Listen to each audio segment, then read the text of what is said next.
नौकरी दे दी, उसके भतीजे को नौकरी दे दी।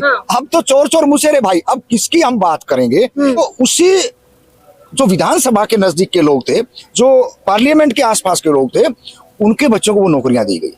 ऐसनवाद कहते हैं ना, वो ब्राह्मणवाद को हम लगातार दबाने का, दफन करने का प्रयास करते हैं, लेकिन ये चंडाल लोग हैं, ये कोई ना कोई और रास्ता उसमें से निकाल लेते हैं। अब आधी आबादी जो इस देश के अंदर है उसकी आप कभी चर्चा नहीं करते हो, और आप अपने हक अधिकार की बात कर रहे हैं। ऐसे धर्मगुरुओं को जो आपको डराए, धर्म के नाम से डराए। हिंदू राष्ट्र नहीं चाहिए, नहीं चाहिए हिंदू राष्ट्र। हमने इस देश के अंदर सबको समान, सबको शिक्षा, सबको रोजगार, ये हमने चाहिए।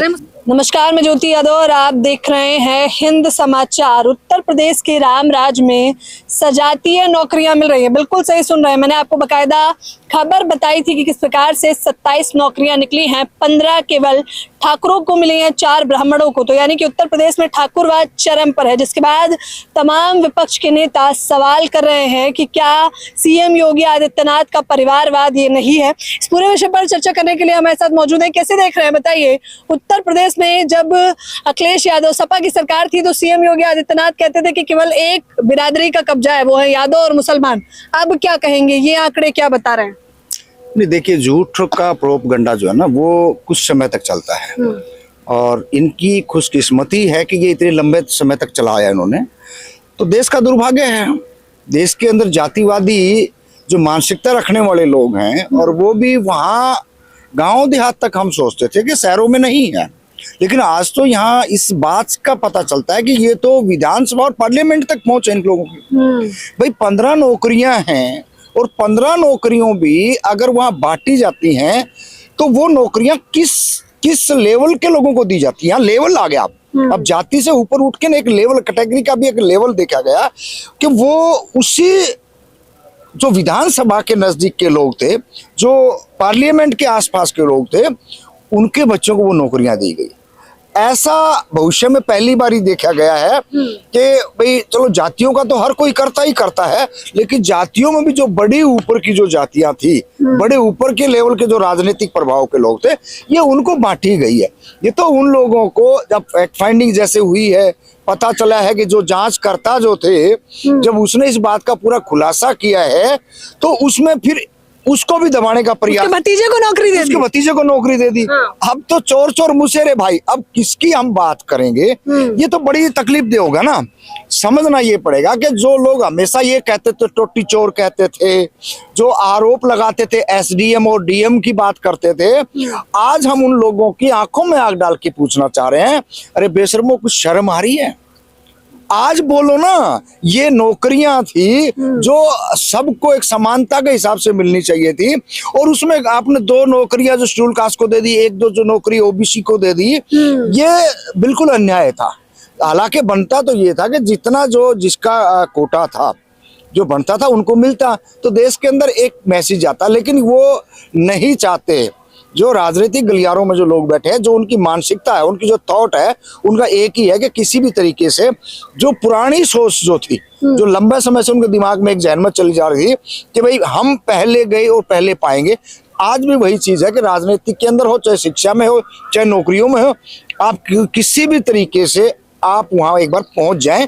बाकी कोई कहने वाला नहीं है, कोई सुनने वाला नहीं, क्योंकि ना हमारे जज हैं, ना हमारे वकील हैं, ना हमारे कोई ज्यादा प्रोफेसर है। अगर कोई गलती से बन भी गया तो लक्ष्मण यादव जैसा हार्श हमने दुनिया में, देश में देख रहे हैं। अच्छा, उत्तर प्रदेश के अब रामराज की क्या कहेंगे? रामराज में केवल सजातीय नहीं चल रहा है, केवल ठाकुरवाद नहीं चल रहा है, बल्कि ठाकुरवाद में भी परिवारवाद चल रहा है। नहीं, इसमें कोई दो राय नहीं है। वो बिल्कुल धर्म के आधार पे और जाति के आधार पर भी अगर देखा जाए तो सारे के सारे वो एक ही जगह खड़े हैं, एक ही उनका है। जो किसी न किसी बहाने से, बड़े बड़े शंकराचार्यों को देख लो, क्या क्या बोले जा रहे हैं, जिसको अब क्या कहे पता नहीं, इस पे भी कोई आफत ना आ जाए। जिसको दिखता नहीं है वो देश की लोक परलोकों की बात करते हैं, बिल्कुल अंधे हैं। और आजकल तो जो जिंदा लोग हैं, मैं तो कह रहा हूँ कि हमारे मुंह में जुबान अभी आई है। अगर हमारे दादा के जुबान ये आ जाती, हमारे पिताजी के आ जाती, तो शायद हमारे ये बद से बदतर हालात नहीं होती। हमारी किसी की औकात नहीं थी जो आज हमारी नौकरियां छीन लेता, हमारी विधानसभा लोकसभा छीन लेता, और कोई हरामखोर नालायक को हमारे को टूटी चोर कह देता, कोई हमारे को जो ना प्रवक्ता को बहन बेटियों की गाली देके अपमानित करता। तो ये तो सारी चीजें हैं। ये तो थोड़ा देर लगी है, और ये देरी भी धीरे धीरे धीरे करके हम यहाँ तक पहुंचे, जब हम लोगों को समझ में आई कि भाई कहीं ना कहीं दाल ही काली, पूरी की पूरी दाल काली है, एक दाल में काला नहीं है। तो उत्तर प्रदेश में क्या ये कहा जा सकता है कि दलितों को आज भी SC ST OBC Bahujan Samaj को दरकिनार किया जा रहा है? नहीं, इसमें कोई दो राय नहीं है। अब तो इनके इतने बड़े बड़े थम हो गए हैं, ये इतनी चालाकी से जो जिसको हम ब्राह्मणवाद कहते हैं ना, वो ब्राह्मणवाद को हम लगातार दबाने का, दफन करने का प्रयास करते हैं। लेकिन ये चंडाल लोग हैं, ये कोई ना कोई और रास्ता उसमें से निकाल लेते हैं। अभी जैसे हम बिहार का ही देख लें, बिहार में एक तरफ तो जीतन राम मांझी हो गए हैं, दूसरी तरफ चिराग पासवान हो गए हैं, तीसरी तरफ एक और वो अपना आगे हैं प्रशांत किशोर आगे हैं, और एक बीजेपी होगी, प्लस उनका RSS हो गया। तो देखिए किसको किस तरीके से कैसे घेरने का प्रयास है। एक लालू यादव को घेरने के लिए इतना मतलब चाक चौबंद कर दिया, और उसके बावजूद भी उनको डर लग रहा है कि कहीं ना कहीं हम हो जाए। तो ये तो इनका फितरत है, ये हम लोगों को, हमारे समाज को, जिंदा जो लोग हैं, जो जाति से ऊपर उठे हुए लोग हैं, उनको इस बात का समझना चाहिए कौन इस देश के अंदर एजुकेशन पे हमला कर रहा है, कौन नौकरियां खा रहा है, कौन राजनीतिक की मलाई चाट रहा है। ये सारी चीजें समझनी पड़ेंगी, और प्रवक्ताओं के साथ अगर आज हम खड़े नहीं हुए तो ये आने वाले टाइम के अंदर जैसे बहिष्कार कर रहे हैं कुछ लोगों का और करेंगे। तो ये तो जो बुद्धिजीवी लोग हैं, जो अपने आप को समाज में बैक टू सोसाइटी की बात समझने वाले लोग हैं, वो धरातल पे अगर आएंगे तो शायद हम इन चीजों से बच सकते हैं, ये नौकरियां बचा सकते हैं, ये राजनीतिक हक बचा सकते हैं। नहीं तो बड़ा आज जो दौर चल रहा है, जिस हिसाब से हम देख रहे हैं, जहां हम एक तरफ से सीधा सीधा इनसे फाइट करके आए, पूरा इनका सिस्टम हम इन्होंने लगाया, पूरी ताकत इन्होंने लगाई थी, वहां भी हम पहले दूसरे स्थान पे खड़े थे। लेकिन आज इन्होंने जो षड्यंत्र और जो साजिश ये रच रहे हैं, ये तो समाज को और ताकत के साथ खड़ा होना पड़ेगा। अन्यथा तो ये हमारे को जो 50-40 साल का जो पीरियड हमने देखा, जहां हम उठ के आए हैं, ये 10 साल में इसको पूरे को खत्म कर देंगे। अगर कह रहे मलाई तो सबने खाई, सुप्रीमो मायावती के राज में उन्होंने खिलाई, सपा ने खुद मलाई खाई, अब योगी जी से आपत्ति होने लगी आप लोगों को? नहीं, मलाई हमने बराबर में दी है, सबको सम्मान दिया है। अगर किसी को अगर वो हाथी नजर आ रहे हैं तो उस हाथियों से इनकम हो रही है, उस पार्क से इनकम हो रही है, सरकार को रेवेन्यू मिल रहा है। ऐसा नहीं है कि वो पर्सनल खुद की कोई प्रॉपर्टी बनाई है। अरे प्रचार किया आप लोगों ने? नहीं, प्रचार देखिए, आप प्रचार नहीं करते, तो आप तो अंधविश्वास और पाखंडवाद का प्रचार करते हैं, जिसका कोई लेना और देना ही नहीं है, जिससे कोई आउटपुट इनपुट है ही नहीं। आप जाके ने बाबरी मस्जिद पे चढ़ जाते हो, पूरे का पूरा एक OBC समाज को जो है ना हत्यारा बनाने का प्रयास था इस देश के अंदर। तो ये देश ने देखा है, भुगता है।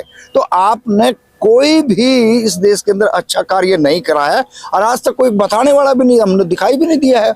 ये पूरे का पूरा हमारे नेताओं के ऊपर जाति का टैग लगा करके उसको कमजोर किया जाता है। इस बात का हमारे लोगों को समझना पड़ेगा। कहीं यादव बन जाएगा, कहीं वो कुर्मी बन जाएगा, कहीं कुछ और बन जाएगा। ये इसलिए हिंदू छोड़ के आप सब बन रहे हैं। देखिए, हिंदू हिंदू ना तो हम थे, ना है, ना रहेंगे। हिंदू से हमारा कोई लेना देना नहीं, हम ना उस सिस्टम में हम जाना भी नहीं चाहते हैं। हम तो सीधा सीधा एक ही बात करेंगे, हम इस देश के अंदर हमारे हक अधिकार की आप बात करें, आप बराबर में एजुकेशन की बात करें, तमाम जो संसाधन है देश को उसमें बात करें ना। आप रेल के अंदर हिस्सा बात करें, आप जो ना बड़े बड़े स्टेडियमों के अंदर बात करें, बड़े बड़े जो देश के अंदर और जो बिजली का और जो संसाधन उससे बात करें। ये बेकार में बरगलाने वाली बात है कि आप हिंदू नहीं हो, आप मुसलमान हो, आप सिख हो, आप ये हो। ये तो पूरे का पूरा इसी मानसिकता में वो चाहते हैं कि आप हिंदू और मुस्लिम की डिबेट में इनको रखा जाए। और इस बात को भली भांति हम जान चुके हैं। हालांकि मैं तो सोच रहा हूँ इसमें बोलना ही हमने बंद करना चाहिए कि हमारा सीधा सीधा है एजुकेशन का मामला है। हक अधिकार, नौकरियां, बैकलॉग जो आज तक नहीं भरा गया है, जातिगत जनगणना के पीछे जैसे ये सांप की तरह दौड़ के आगे, बिहार में जब चुनाव दिखा तो ये कैसे आगे कैसे हम जातिगत जनगणना कराएंगे। आज से पहले आपके 10 साल पहले सरकारें थी ना। लेकिन खुश हो गए ना अब तो, मोदी जी को धन्यवाद कहेंगे या नहीं? नहीं, धन्यवाद बिल्कुल भी नहीं कहेंगे। और जो इस देश का कोई व्यक्ति धन्यवाद कर रहा है तो मैं उसको महामूर्ख मानता हूँ। धन्यवाद तब करेंगे जब जातिगत जनगणना फैक्ट जनता के सामने आ जाएगी, जब हमारे सामने आ जाएगी। अब ये 29-30 की बातें कर रहे हैं, 29-30 तक तो ये देश बचेगा कि नहीं बचेगा, नेपाल बनेगा, ये तो सोचने का विषय है। सबसे बड़ी बात तो ये है कि आप जातिगत जनगणना 2 साल का, जिस तरीके से 3 महीने के अंदर पूरे बिहार के अंदर आपने वोट सर्वे करा, SIR किया ना, तो वही हम चाह रहे हैं कि इसी तरीके से वो बिहार है 3 महीने का और हम करें देश 2 साल का। 2 साल के अंदर अफेक्ट कर देना। नरेंद्र मोदी, RSS और उनके घटक दल नहीं चाहते इस देश के अंदर सामाजिक न्याय हो। वो सब अपने चाहतों को अपना पेट भरने के लिए सबसे अगली पंक्ति में रखना चाहते हैं। यही देश का दुर्भाग्य है और यही वंचित, शोषित और पीड़ितों का है कि वो कभी अपने मुखरता से अपनी बात को रखते नहीं है। देखा नहीं, धर्मगुरु कहते हैं कि आप जैसे लोगों की वजह से ये देश हिंदू राष्ट्र नहीं बन पा रहा, आप जिम्मेदार हैं। हमने हिंदू राष्ट्र नहीं चाहिए, नहीं चाहिए हिंदू राष्ट्र। हमने इस देश के अंदर सबको समान, सबको शिक्षा, सबको रोजगार, ये हमने चाहिए। अरे मुसलमान कब्जा कर लेंगे। आधी आबादी जो इस देश के अंदर है उसकी आप कभी चर्चा नहीं करते हो, और आधी आबादी में भी वो आबादी भी है जो बिल्कुल वंचित है। आप उसकी राजनीति का बड़ा दिल करें ना। आप जो गांव देहात के खेत खिलानों में जो काम करती है हमारी बहन बेटियां, जो MA ग्रेजुएशन करके वहां जो दुखी हैं, आप उनको चुनाव लड़ाएं ना, उनको आगे बढ़ाएं। जो देश के यूनिवर्सिटियों के अंदर अच्छे जो पढ़ लिख करके न जो बेचारे को नौकरी मिली, उनको बैकलॉग भरिए ना। जो जरूरी काम है जो इस देश के अंदर चाहिए। धर्म कैसे बचाएंगे फिर आप? हमने धर्म का कोई लेना देना नहीं। मेरी खुद पीढ़ी, मेरे दादा ने, मेरे बाप ने और मैंने, अब मेरे बच्चे हैं, हमने 4 पीढ़ी होगी। हमने किसी 33 करोड़ देव देवता की छुट्टी कर रखी है। ये सारे के सारे हफ्ता वसूली वाले हैं। कोई धागे के नाम पे, कोई प्रसाद के नाम पे, हर जगह इन्होंने मांगना है। और हमारा आज तक कोई नुकसान नहीं हुआ, तो देश का किसी व्यक्ति का कोई नुकसान नहीं हो सकता। जितना जो कोई डरेगा धर्म से, उतना वो मरेगा। कोई दोहरा ही नहीं इसमें। आपको धर्मगुरु आपको कितना कुछ सिखा रहे हैं, बताइए। धर्म गुरुओं से ना तो हमने सीखने की जरूरत है, ना हम उनसे सीखेंगे। हम ज्योतिबा फुले को मानते हैं, रामास्वामी पेरियार को मानते हैं, ललन सिंह यादव को मानते हैं, जो धरातल पे फैक्ट है वो चीजें, जिन्होंने इस देश के अंदर बिल्कुल गर्थ के अंदर जो बहन बेटियों को जिंदा जलाया जाता था, उस दौर के अंदर उन्होंने शिक्षा की जोत जलाई और संघर्ष किया। तब हम उनकी बदौलत आज जो है बोल रहे हैं और अपने हक अधिकार की बात कर रहे हैं। ऐसे धर्म गुरुओं को जो आपको डराए, धर्म के नाम से डराए, आपको किसी और काल्पनिक चीजों के नाम से डराए, हम ऐसे धर्मों को नहीं मानते हैं। और गांव देहातों में चौक चौराहे पे तो ऐसे कुछ लाल कपड़ा रख दिया, कुछ प्रसाद रख दिया, कुछ मिट्टी के कुछ ढोल ढपकड़े रख दिए, लोग, वो महिलाएं डर जाती है, कई दिन बाहर नहीं आती है, कई बच्चों को बाहर नहीं आने देते, रास्ते में नहीं जाने देते। हम तो आज भी, जब भी हमें ऐसे थे कि वो चौराहे पे तो जो कुछ रख के जाते थे, तो उठा के हम पहले उसको खोलते थे कि देखो उसमें है क्या, कोई ठन्नी चवन्नी भी है, वैसे बेवकूफ बना रहे हैं। वो प्रसाद भी खाया हमने, खूब दबा के खाया, और उसमें कोई ठन्नी चवन्नी 2 रुपए का जमाना था उस टाइम, तो वो भी हम खूब उठा के वहां से ले खाते थे उनके कुछ चीजें। तो आज जिन बाबा साहब को आप मानते हैं, उन्हें संस्कृत का ज्ञान तक नहीं था, देखा नहीं? हमारे बाबा साहब को जितना ज्ञान था वो आपको इस देश का संविधान दिया, और इस देश के अंदर बाबा साहब को क्या होड़ करोगे, वो तो उस टाइम है अंग्रेजों के समय भी मंत्री पद पे थे। कौन समझाए इनको बेवकूफों को? उनका परिवार जो है अंग्रेजों के टाइम पे वो था। लेकिन आपने जो हमारे साथ छुआछूत का जो गेम खेला, वो लड़ाई हमारी आज भी है, वो जारी रहेगी। ये नहीं करेगा हम इतने कमजोर थे। कुछ लोगों की आदत है भाई, हमारा तो जो समानता की जो चीज है, जो बराबरी की जो चीज है, उसमें आपने भेदभाव किया है, तो वो लड़ाई हमारी जारी है, जारी रहेगी आखिरी दम तक। आपको इस देश से भगा के ही पेंडा छोड़ांगे, उससे पहले कोई कंप्रोमाइज नहीं। मतलब लड़ाई कैसे लड़ेंगे? नौकरियां तक नहीं दी जा रही, और वो भी क्लर्क की नौकरी थी, वो जिसमें 18,000 सैलरी थी, वो तक तो हड़प ली गई आप लोगों से। नहीं, हड़प ली तो देश दुनिया के सामने आ रहा ना, पता ना। वो भी जमाना था। आजकल भी 50-40 साल तक किसी ने नौकरी करी, 30 साल तक, शायद 30 साल तक नौकरी करके एक महिला को मैं देख रहा था कल परसों किसी न्यूज चैनल पे, तो अब उसका पता चला है। तो हमारे तो बहुत सारे हक अधिकार है। मैंने कहा ना, अशिक्षित थे ना, हमारे दादा अशिक्षित थे, हमारे बाप अशिक्षित, हम नहीं पढ़े लिखे थे।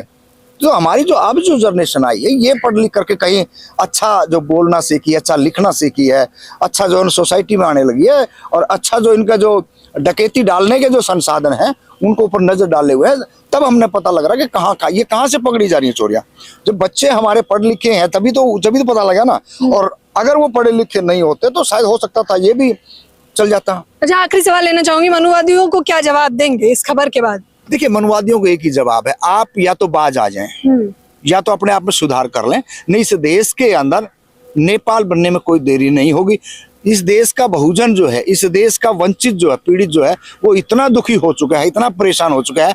अगर वो यूथ अगर निकल आया दिल्ली के ज्यादा नहीं मैं कह रहा हूं, अगर दिल्ली के चारों साइड से अगर 20-20 हजार लोग निकल गए तो इस देश के अंदर हाहाकार मच जाएगी। आप ये धर्म की दुकानें अपने घर तक सीमित रखें, अपने परिवार तक सीमित रखें। आप हमारी बहन बेटियों को, हमारे बच्चों को हम पे ये थोपने का प्रयास ना करें कि आपने ये पूजा नहीं करी तो ये हो जाएगा, आपने रामलीला में नहीं गए तो ये हो जाएगा, आपने रथ यात्रा में अगर योगदान नहीं दिया तो ये हो जाएगा, आपने अगर किसी जगराते में प्रसाद नहीं खाया तो ये नुकसान हो जाएगा। हमने आपके प्रोपगंडों से कोई मतलब नहीं है, हमारा कोई लेना देना नहीं है। आपने अगर कुएं में पढ़ना है तो आप सुबह ना पढ़ के से अभी पढ़ जाओ, हमारा कोई लेना देना नहीं। आपके धर्म के हमको चौकीदार नहीं। आपके 33 करोड़ देव देवताओं की हमने छुट्टी कर रखी है। जितने हफ्ता वसूली के आपके धंधे हैं, जितने हफ्ता वसूली के आपके प्रोपगंडे हैं, हमारा कोई लेना देना नहीं है। सब पे बैन हमने कर धर्म को जिन लोगों ने धंधा बना रखा है उसे हमने बहिष्कार कर रखा है। सीधे तौर पर इस बातचीत के बारे में आप लोग मुझे अपनी राय जरूर दें। कैमरामैन नावेद के साथ ज्योति यादव, हिंद समाचार।